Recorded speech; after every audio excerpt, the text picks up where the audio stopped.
it's always a problem to be at the end, particularly when you're standing between people and their food, and multiply so when you're following on from three lucid expositions from three completely different points of view. So in the best traditions of last men standing, I'm simply going to be a contrarian. I'm going to disagree. Friends in the audience will say, so what's new?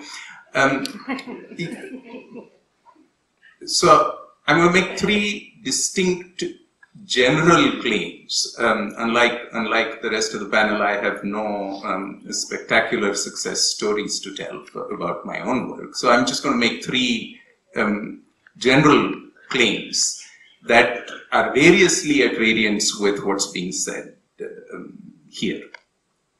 Number one, I don't think fundamental science, basic science, I mean, fundamentals are things you sit on. Fundamental science, basic science are all very difficult words for me to follow. I tend to think about what I do, I suspect what Professor Balram does, as mechanistic investigation, investigating mechanisms, investigating causality, if you will, how things work. So that sort of work, I suggest to you, is not actually necessary for development of technologies. What is necessary is technology for us to do what we do. So if you want to put it brutally, science is not necessary for technology, technology is necessary for science. Now, I don't quite mean it that brutally, but I'll come back to that in a minute. Secondly, I'm going to make the claim that the primary purpose, to use a current phrase again, primary societal value of science, of what we do, is not the development of technologies, innovative or otherwise. It has far more critical and far more ignored societal values, and I will come back to that in a minute. And the third contrarian claim I'm going to make is that within a single organization, perceptions and worldviews that are as radically distinct as Professor Balram's description of science and technology cannot be usefully subsumed. And therefore, when we begin to think about organizational structures of how to take forward the enterprise of what I'm calling mechanistic scholarship on the one hand and innovative non-incremental technologies on the other hand, we need to work out ways in which we recognize the complex, tenuous relationships between those two spheres of activities, recognize the kind of different flexibilities and different constraints that each one of those enterprises needs, and figure out ways of rebuilding institutional structures, organizational structures that would allow us to get as much societal value as we ought to from both of those enterprises. So let me say something in brief exposition of all three of my positions. The first one, that science is not necessary for technology and technology is far more necessary for science. In crude terms, that's just a hook. That's not exactly true. But what I really mean by saying that is a restatement of the point that Professor Balram made. The innovator, when she innovates something in her mind, in terms of the term he used, that is invention, is not drawing on a single linear pathway of mechanistic causality to generate, to create, to conceptualize the invention. She's thinking about the entire rich, nuanced landscape of what I'm calling mechanistic understanding of the world. And again, to paraphrase Professor Balram, it's impossible for us either to make the linear prediction that discovery A of the mechanistic kind is inevitably going to lead to this particular innovation, or going beyond that point that he made, that any single discovery of that sort is uniquely necessary and sufficient to generate an innovation.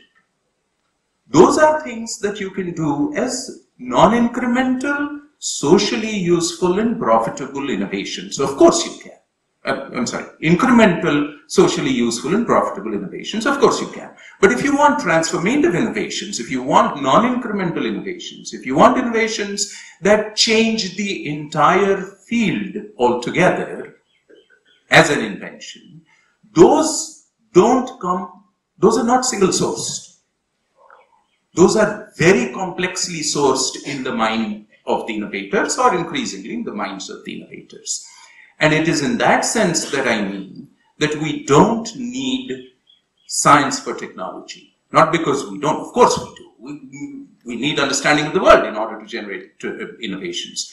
But the relationship is far more nonlinear and far more tenuous and far more complex than we commonly and fondly assume it to be. And we fondly assume it to be because as scientists, it makes us feel, all warm and tingly inside to be told that we are the genesis, we are the fountainhead of all innovation in the world. Never mind that we end up only making, $25,000. I deeply sympathize. I deeply sympathize. But that brings me to the second point that I made, which was that I don't think that the value of what I'm calling mechanistic scholarship is primarily to function to facilitate innovation. Is it one of its consequences? Yes, of course it is. But I don't think that that's the primary consideration. I think the primary societal value of all mechanistic scholarship is far more democratic than that. It is fundamentally a tool for empowerment. When we look at the world in terms of what we can do to the world, what the world can do to us, and what the world can do to us is some pretty nasty things. Under those circumstances, for any community, and this is particularly true of underprivileged, disempowered, disenfranchised individuals and communities, understanding cause and effect in the world is crucial to empowerment. We are publicly funded as academics, whether we are in universities, in national laboratories, wherever and whatever. The publicly funded nature of this enterprise is a consequence, I suggest, of an implicit understanding of the value that we all tend to set aside. We forget that we are here on behalf of the community at large because the community would like us to tell it what we learned, what, in Professor Balram's words, we discovered. Because cause and effect is empowering for communities. And for us to pretend that the primary purpose, not unconnected, but the primary purpose of all mechanistic scholarship is the creation of technologies for the marketplace, is to convert a human adventure into a marketplace transaction. And I think that that is horrifyingly limiting without any disrespect intended for the marketplace, which is a wonderful tool in a wide variety of ways. But for us to reduce mechanistic scholarship to that purpose is to do the enterprise and ourselves a disservice. Let me make another point that's related, and that is, even when we have, I was amazed that Professor Balram did not mock this particular modern term, since he had such evident fun mocking others, he did not bring up the term translation.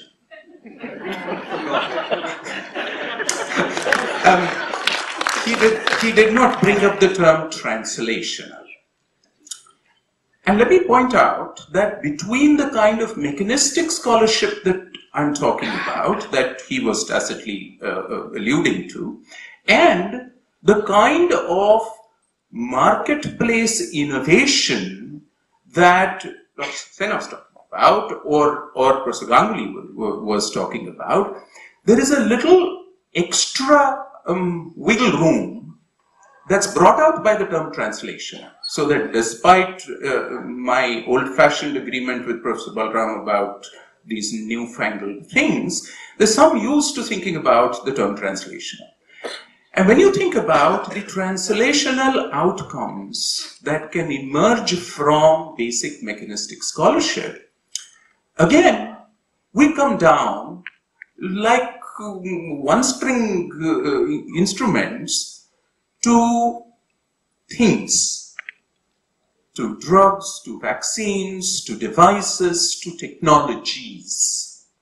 What we forget is that translational outcomes can equally well be in the realm of changing policy.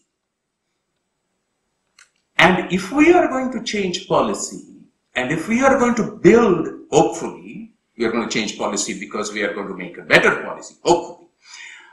If we are going to do that, the only durable basis on which to change policy and to design a better one is by an investigative understanding of underlying cause and effect relationships. If we do not do that, then we are changing policy for no good reason. Turn that around, and you then see the point I hope that I'm trying to make, that even when we do not think about the socially empowering potential of mechanistic scholarship, even when we think only about the translational potential of mechanistic scholarship, even within that domain, there is much more to contribute in terms of changing public policy, and particularly for publicly funded research. I find it extraordinary that, to put it brutally, government would spend money on us and then not listen to what we have found in order to make government policy. There has to be something wrong if this is not happening. There has to be something wrong if we are not thinking about this. And therefore, the argument that I'm trying to make is not so much that science is necessary for innovation or that science is not necessary for innovation. Innovation defined as what I'm calling technologies in the marketplace. I'm arguing that the relationship is far more complex than we acknowledge it to be. I'm arguing that it is essential for us to think about the breadth of each one of these domains. It is not my place to talk about the breadth of implications of innovative economies, although I would like to, but it's really not my place, and I was hoping that somebody else would. And it is essential for us, therefore, to keep these complex interlacing landscapes in mind when we design institutional structures. And flexible, nimble institutional structures that can respond differently to these different perspectives, different imperatives, and different potentials are absolutely critical. One can then talk about institutional clusters versus single institutions and the tenuousness of relationships between them and so on and so forth. But I will stop there. Thank you.